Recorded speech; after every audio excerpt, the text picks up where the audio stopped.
Pakistan is a bankrupt state. It's a country that cannot even buy its own weapons and instead uses American grants to fund most of its arms purchases. Pakistan simply lacks the financial capability to buy or absorb any nuclear power reactor.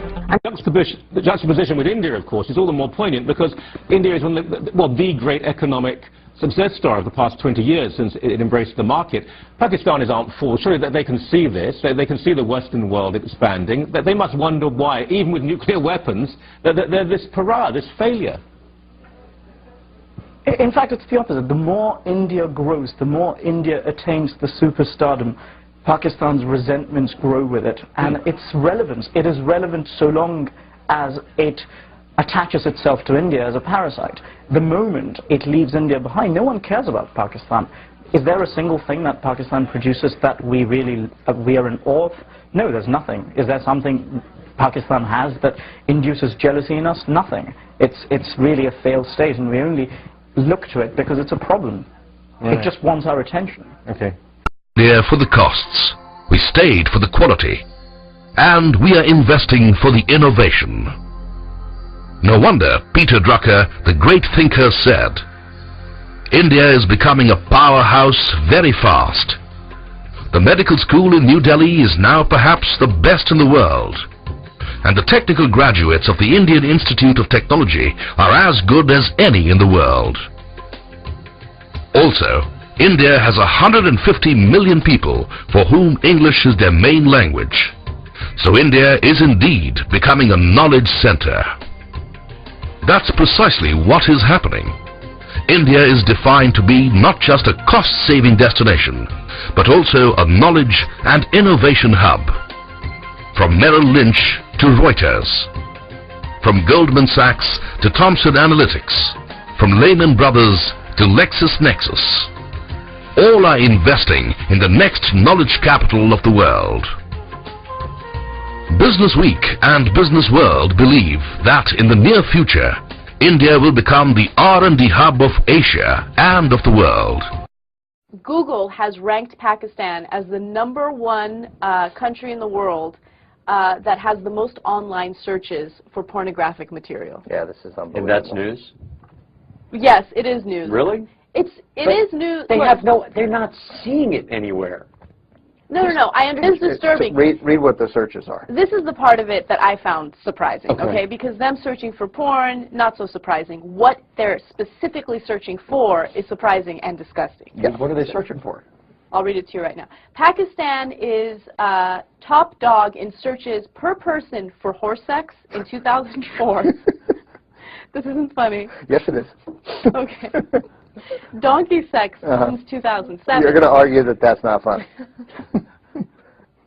It's a serious story. You know, right there in front of the computer. You know, horse, donkey. Search. What else? Okay. That's it? Just horses and dogs? No, there's much more. No, this is where it gets serious. Okay, so rape pictures between 2007 and 2009. So horse sex, doggy sex, rape pictures. Rape sex since 2004, child sex between 2004 and 2007, and since 2009, animal sex since 2004, and dog sex since 2000.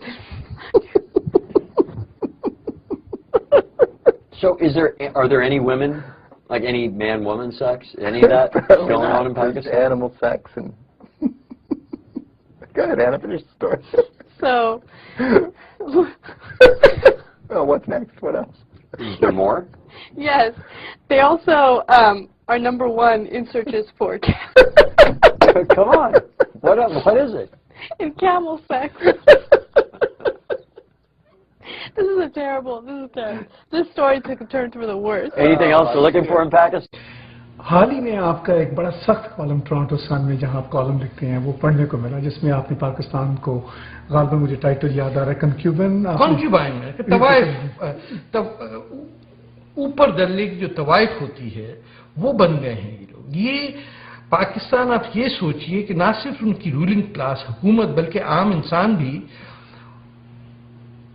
बिल्कुल आराम से चीन के पास बिक सकता है कल को वही 100 करोड़ लोग या 10 करोड़ लोग सऊदी अरेबिया के हाथ बिक जाएंगे और खुश होंगे। वही लोग आज ईरान के भी दोस्त हैं और सऊदी अरेबिया के दोस्त हैं, जिन दोनों मुल्कों की जंग चल रही है सीरिया में। ठीक, तो ये तो निशानदेही है कैरेक्टरलेस कौम की, जिसको अपनी आइडेंटिटी का नहीं पता कि वो कौन है। अब दरियाए सिंध पे रहने वाला अपने आप को तो नहीं कह सकता कि हमारा हिंदुस्तान से कोई ताल्लुक नहीं है। अब यकीन करिए हर महाजिर और पंजाबी कहता है हमारा हिंदुस्तान से कोई ताल्लुक नहीं। तो आइडेंटिटी नहीं है जी, एथिक्स नहीं है, मोरालिटी नहीं है। आपको जो पैसा दे आप उसके पास चले जाते हैं। सबसे ज्यादा अमेरिका के खिलाफ जो लोग हैं पाकिस्तान में, उन सबके बच्चे अमेरिका में पढ़ते हैं। हर वो शख्स जो अमेरिका को गाली देता है उसका वीजा एप्लीकेशन होता है अमेरिकन एम्बेसी में। चीन जहां लोग सूअर खाते हैं, जहां खुदा को नहीं मानते, जहां मुसलमानों के साथ जुल्म हो रहा है सख्त, वो आपका यार है। ईरान जहां And we will continue to insist to Pakistan's leaders that terrorist safe havens within their borders are unacceptable and that terrorists behind the Mumbai attacks must be brought to justice. The United States and India can partner for global security, especially as India serves on the Security Council over the next 2 years. And that is why I can say today, in the years ahead, I look forward to a reformed United Nations Security Council that includes India as a permanent member. और अब एक ऐसा पाकिस्तान सामने आ चुका है जिसमें बाहर का कोई शख्स दाखिल होना चाहता है और ना ही दुनिया का कोई मुल्क हमारे वजीर आजम या हमारे सदर को अपने मुल्क में आने की दावत देता है। और अगर ये लोग चले जाएं तो एयरपोर्ट पर मकामी हुकूमत का असिस्टेंट सेक्रेटरी लेवल का कोई अफसर इनका इस्तकबाल करता है। पाकिस्तान इस वक्त पूरी दुनिया के लिए सरदर्द बन चुका है और दुनिया के किसी भी कोने में दहशतगर्दी का कोई भी वाकया हो जाता है तो पूरी दुनिया की नजरें बेख्तियार पाकिस्तान की तरफ उठ जाती हैं और अक्सर औकात दुनिया के ये खदशात दुरुस्त भी साबित होते हैं।